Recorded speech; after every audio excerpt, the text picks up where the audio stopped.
presse. Excellent début de semaine à toutes et à tous, madame, monsieur, bienvenue à la revue de presse sur ITFM 103 avec le concours de MBF Media Production, présenté par Ghislain Kongank. Démarrons par le journal Les Singans qui titre à la une RDPC Fundi du grabuge avant la présidentielle, une bataille au couteau tirée fait rage à la section du Fundi 2 suite à un appel demandant au président Biya à ne pas être candidat à sa réélection. Page 3 pour plus de détails sur ce grabuge. Un autre journal à présent, c'est Intégration. Nous sommes à la une. Finances publiques, peut-on lire?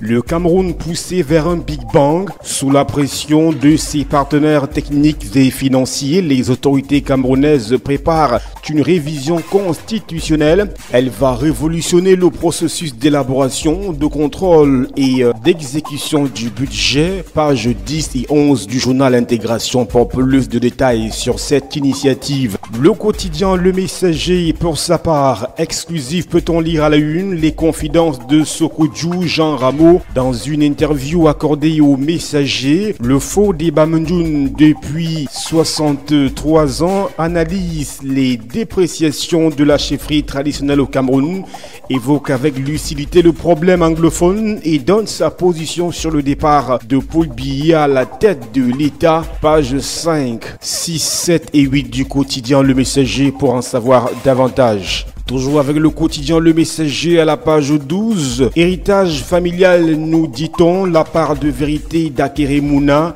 Eh bien, tout ceci à lire dans les colonnes de ce journal. Poursuivons cette revue de presse, édition de ce lundi 18 juin 2018 par le journal Repère. À la une, succession Mouna, Akere Mouna politise l'affaire à la page 2 de ce numéro. Performance économique à la page 5 du journal Repère. La croissance en net recul en 2017, nous dit-on.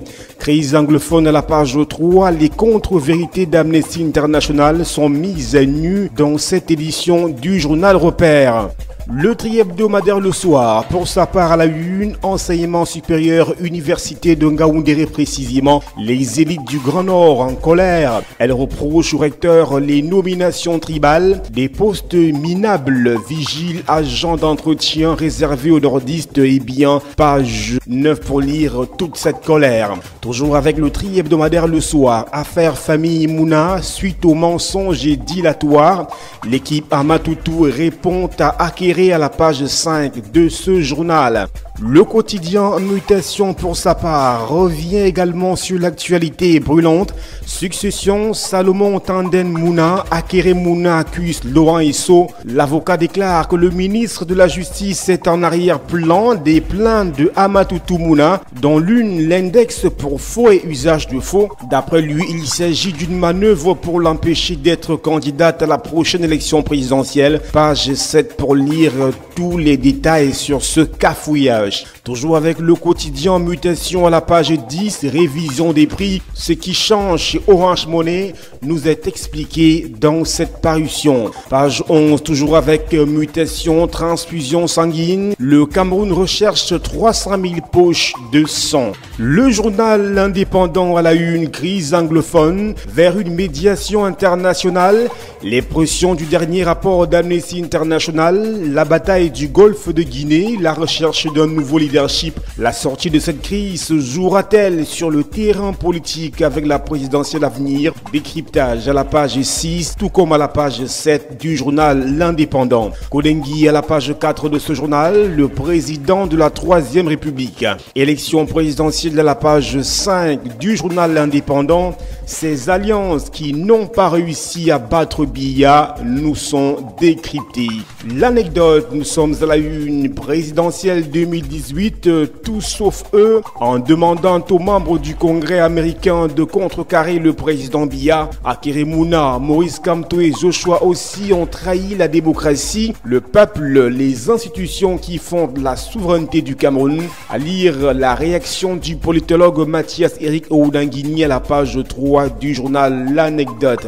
À la une de ce journal, en petite une précisément, 3000 morsures de serpents par an au Cameroun, page 9 pour plus de précision. Toujours avec le journal, l'anecdote à la page 7, santé publique à l'extrême nord Cameroun, où le choléra refait surface selon ce journal. L'essentiel, nous sommes à la une, crise anglophone, que peut encore faire Paul Biya? Pour l'interrogation, dialogue, beaucoup a déjà été fait, abrogation de la loi sur le terrorisme, amnistie générale, équité et impartialité, gestion des enseignants en zone anglophone, bilinguisme intégral, changement de comportement des fonctionnaires pour que les réfugiés reviennent, déconcentration de la commission Moussongue, rapatriement de la dépouille de Amadou Aïdjo, pages 7, 8, 9, 10, 11 et 12 du journal L'Essentiel. Le journal L'Essentiel nous fait part à la page 3 de ce numéro des intox. Le maire de Boya n'a pas été enlevé, nous dit ce journal. Toujours avec L'Essentiel à la page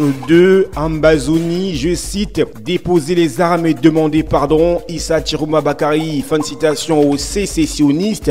Il s'agit d'une sortie du ministre de la Communication. Le financier d'Afrique, rémunération, peut-on lire à la une. La Banque mondiale dénonce le salaire bas des fonctionnaires. Le niveau bas de la masse salariale formelle masque l'existence d'un système de rémunération non salariale discrétionnaire. Aussi, les avantages informels sont limités à une portion réduite d'argent de l'État et les compensations non salariales ne figurent pas dans les bulletins de paie, dénonce l'institution. Page 1 et 2 du journal Le Financier d'Afrique. À la page 6 de ce journal, lutte contre le blanchiment d'argent, les établissements de microfinance dotent des points focaux. Direction page 10 où on nous fait savoir en ce qui concerne la politique monétaire que la BEAC met 285 milliards de francs CFA sur le marché de la CEMAC. Droit des affaires, toujours avec Le Financier d'Afrique, Libreville, capitale de l'OADA, nous sommes au Gabon. Direction page 11 pour plus de détails sur ce choix. Partenariat, toujours avec Le Financier d'Afrique, le JICAM renforce les liens avec le patronat ivoirien. C'est à lire à la page 8 du journal Le Financier d'Afrique.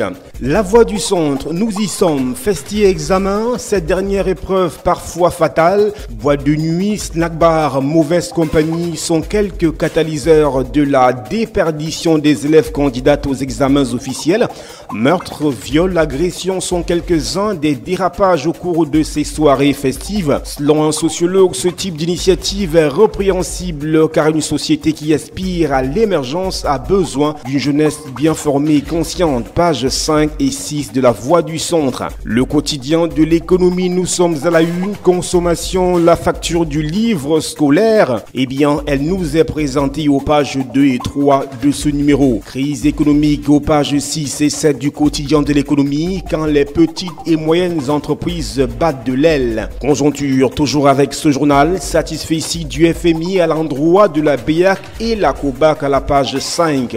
Présidentielle 2018, nous sommes toujours avec le quotidien de l'économie, le film retraçant le parcours de Maurice Kamto interdit, le pourquoi est à lire à la page 9 de ce journal. Jeune Afrique, nous sommes à la une. République démocratique du Congo, le choc Bemba. Après sa libération surprise, l'ancien vice-président peut-il réussir un incroyable combat qui briguait la magistrature suprême en décembre?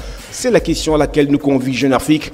Le pouvoir est inquiet et l'opposition embarrassée. Voilà, madame, monsieur, c'est la fin de la revue de presse édition de ce lundi 18 juin 2018 sur ITFM 103, présentée par Ghislain Kungank avec le concours de MBF Media Production. Excellent début de semaine à toutes et à tous.